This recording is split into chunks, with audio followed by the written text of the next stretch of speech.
Welcome to today's broadcast. We are Dream State Radio, DWLL 199.7. Today's broadcast is sponsored by Dreamwell Theater, a theater of exploration.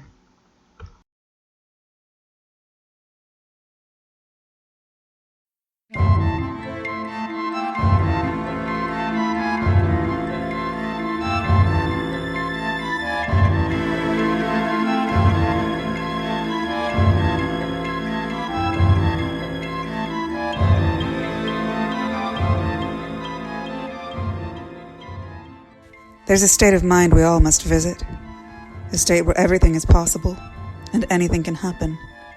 Our darkest desires and secret thoughts merge to form a new reality. You are in the dream state. As Dreamscape's dream streaming service starts gaining popularity, more and more people are signing up to have their dreams streamed. Today we hear from Peter, longtime dreamer, first-time streamer. Another day, another dream. Such is the world of the dream state. Today, we find ourselves in the dream of a young man named Peter.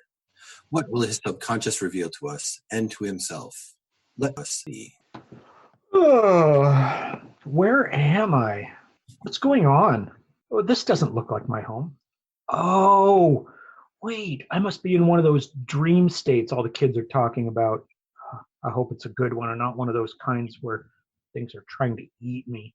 So, judging from the posters on the wall and the smell, I'm guessing I'm in a teenager's bedroom. It is indeed a teenager's bedroom. A teenager named Peter, in the borough of Queens, New York. Queens, huh? Never been. At least I have the same name. That'll be less confusing. Thanks for the info, disembodied voice. You're not supposed to be able to hear me.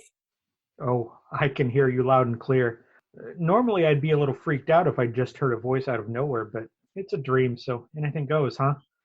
So, what's the scoop on this Peter kid? This is very disconcerting. It's not supposed to work like this. Only the audience should hear me, not you. Audience? Whoa, wasn't expecting that. How's my hair? It's fine.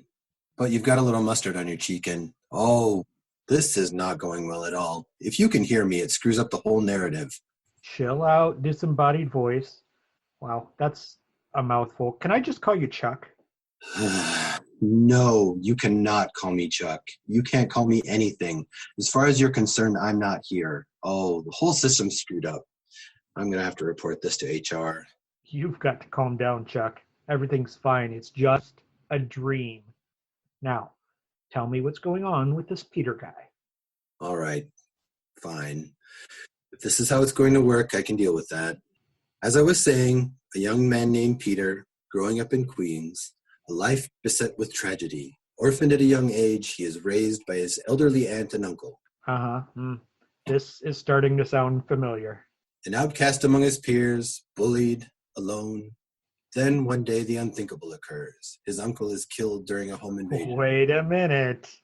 Young Peter is traumatized and finds he must support his sickly aunt while simultaneously... Okay, hold it. I know where this is going. I get bit by a radioactive spider, right? I'm Spider-Man. No, that doesn't sound right. This is amazing. I'm Spider-Man. That's so cool. I don't think so. Let me check my notes. No, there's nothing here about spiders, radioactive or otherwise. Come on, Chuck. Quit yanking my chain. You just described Spider-Man's backstory. I'm him. I assure you, it's just a coincidence. I can feel those spider powers already. Check this out. I'm going to leap up and stick to the ceiling. Here I go. Ow. I think I broke my ankle. Why didn't that work? Because you're not Spider-Man. I keep telling you, you're just a weak kid with a sick aunt. Peter, are you in there? Who are you talking to? Nobody, Aunt May. Just talking to myself, like I do. I worry about you, dear. I wish you had friends. Oh, Peter, could you run out and pick up my pills? I'm feeling ever so poorly today. I don't have any cash on me, but I'll give you some jewelry to pawn on the way. You don't have to do that, Aunt May. I'll just use some of the money I get selling pictures of Spider-Man to the Daily Bugle. Spider who? Land sakes, what an imagination you have, boy. As if you had a job, or money, or friends. I'm going to go lay down before I pass out. You can take the brooch, but leave the earrings until the gas bill comes. Okay, Aunt May. You take care of yourself. Geez, she's a mess. She doesn't even remember Spider-Man. That's because there is no Spider-Man. For the last time, you do not have superpowers. You can't climb walls. You can't.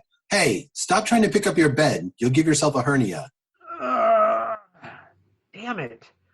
So you're telling me I have all of Spider-Man's problems, but no powers? Yes, he finally gets it. Well, that sucks. No powers? What a ripoff. The powers are the only things that make Peter's life bearable. Not necessarily. He has his scientific studies and a loving aunt. Who sounds like she could keel over at any second. Scientific studies? I hate science. I flunked it 3 times. This guy's got no job, no money, no friends. Can't even shoot webs out of his butt. Spider-Man never shot webs out of his butt. You're missing the point, Chuck. Why am I in this horrible dream anyway? So that you may learn that with great power comes... So help me, if you say great responsibility, I will hunt you down and kill you. I wasn't going to say that. I was going to say great times. Yeah, right.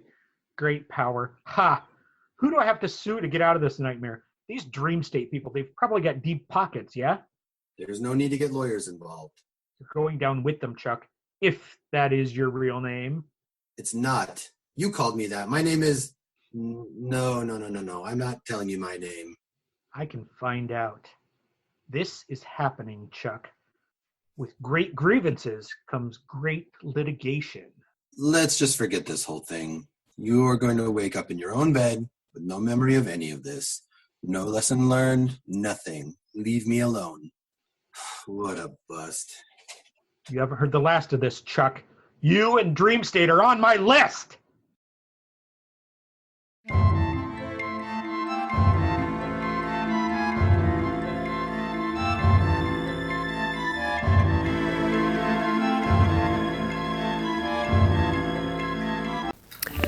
Next up, Barred Out of Our Minds. Take a step back with us into the days of yore and get a glimpse of the young bard at home. Meet his mother, Mary Arden Shakespeare, without whom none of this would be possible. Let's listen. A bard is born, based on events both true and otherwise inspired, crafted and performed by Madonna Smith. And they lived happily ever after. Now, 'tis time to sleep, Billy. First, tell me the story of when I was born, Mama. Oh, Billy again? Yes, please, Mama. I like your stories best. All right, sweet prince. But then it's time to blow out the candle and get some sleep. Perchance to dream up your own stories. 'Twas the spring following the winter of our discontent in 1564. The plague was upon us. One didn't step out of doors to make merriment with frivolity. The market square looked like the forest, all the lords and ladies covering their whole faces in animal masks meant for masquerade. I was afeard, and yet we were in need of supplies, so I donned my hungry bear mask to avoid exposure and set off. This part saddens me to recount, but it must be told so that the story can be best understood. 2 siblings before you had shed their mortal coil. They did not survive past infancy. Ever forward, this Mama Bear was undaunted and feeling invulnerable. Still, so weary with disasters, I protected my Bump. That Bump was me. Yes, Billy, the Bump 'twas thee. Soon enough, I arrived at the market fair, where people had once congregated to buy and sell their wares. In the distance, my co-mates and brothers and sisters in exile nodded to greet me. We knew each other by our masks, the very things that once disguised us discreetly. Goods were scarce, not all the merchants were open. After a time, I came to Shylock's shop and save. I dallied a wee bit to regain my wit, and so that I might greet his silly mule, Nicodemus, who was grazing on what appeared to be charlick. Old Nick never imagined himself as simply a mule. When he neighed wildly over what no one could be certain, he sounded as if he were trying to roar like a lion. Stubborn as any mule, he would not lift his head from grazing, so I patted him on his bottom, oh, William, and went along on my way. We needed a blanket, fresh milk, fish, flour, and wine. Shylock looked up from his books when I arrived and gave me a slight nod.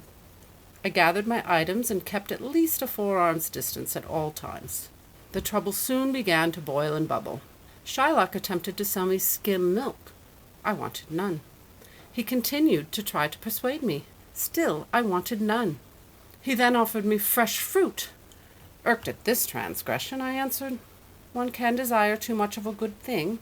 'Tis time I take my leave, good sir." I laid the coins down on the marble slab, gathered my procured items into my basket made of wicker, and made my exit to journey homeward. We must remember, Billy, give every man thy ear, but few thy voice. Upon my path, I felt the ground rumble. Well, that could not be. I hindered my steps. Was this to be or not to be? 'Twas not the ground. What could it be? It was me. Yes, Billy, 'twas thee, making merry in mine womb. "Alas, the babe hath arrived early," I said to no one, or so I thought. Mab, the midwife, heard me cry out and came to my aid. Her head was covered with a golden mask that showed a big smile that was popular in years past. I knew it was she in my heart, and because the mask of Mab also had a face covering the backside to keep her crown completely covered. This one was silver, dour, and pensive. Mab always said she understood the folly of man as well as the joyous nature. Her hands, too, were unexposed, so as not to corrupt either of us with the sickness lurking in the shadows. "Better 3 hours too soon than a minute too late," she called as she came up to me. "Mab, my queen, 'tis too incredible to believe mine eyes." "Now I will believe that there are unicorns." "Thought is free," she replied as she led me to a small room. She drew back red velvet curtains and motioned for me to step onto a platform. I eased my way down, and Mab lent me her arm to put my weight upon. Quickly, her daughter, Titania, moved like a fairy in the forest, and the platform was aglow with light, casting flickering shadows on the walls all around us. To aid in the arrival, my focus went skyward, where I could see Ursa Major twinkling above me as the wind did gently kiss the trees. Time and the hour ran through the day. The globe stopped spinning, but for just a moment. Into the world you entered like a tempest, and I held my breath until you let out a bellow that could be heard into the heavens. Mab, unshaken and attempting to ease my tensions, said, "We cry when we've arrived on the stage of life, like all the other fools." I looked down upon your tiny crown and said softly, "O wonderful son that can so astonish your mother, my wish is for you to have the will to find your own greatness on that stage of life." Mab said, as she had many times before, "Some are born great, some achieve greatness, and some have greatness thrust upon them." We looked up and our eyes met. I spoke to you my epiphany. Never forget, my dear boy, thou art fair, and nature and fortune joined to make thee great. Anything is possible. We know what we are, but know not what we may be. I never tire of hearing your stories. Thanks ever, Mama, thanks. Now, get some sleep, my innocent. Sleep soothes away all our worries. Sleep puts us each day to rest. Sleep relieves the weary laborer and heals hurt minds. Night. Good night. Parting is such sweet sorrow. I say good night till it be morrow. I bestowed mine kiss on thy sleepy brow. 'Twas no bluff, hence I doused thine candle with a single solitary puff. Enjoy the honey-heavy dew of slumber, my sweet. Dream well. Dedicated to my own Mother Mary, and to all dedicated and loving mothers everywhere.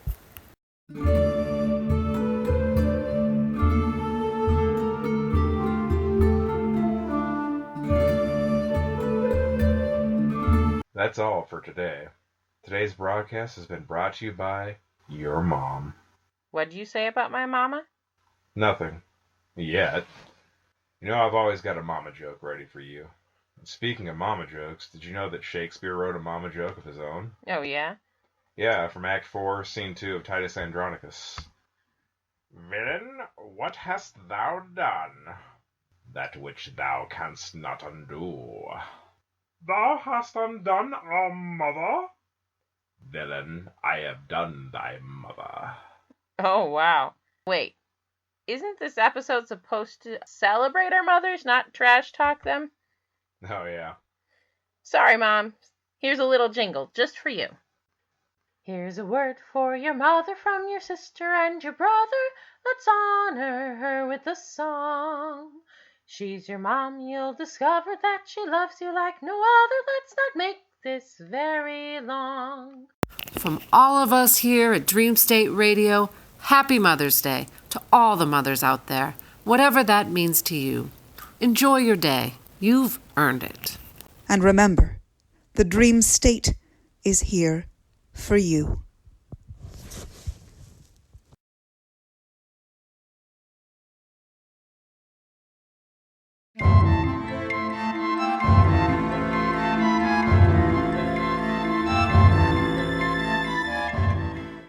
Citizens of Dream State. Dreamwell Theater is seeking volunteers to make contributions to their new Dream State broadcast. We need writers to contribute to Dreamscapes, Barred Out of Our Minds, and As the World Burns segments, and need actors to bring these segments to life. If you have other ideas, feel free to run them by us as well. Let us know if you're interested by contacting Dreamwell Theater on Facebook or emailing elizabeth@dreamwell.com.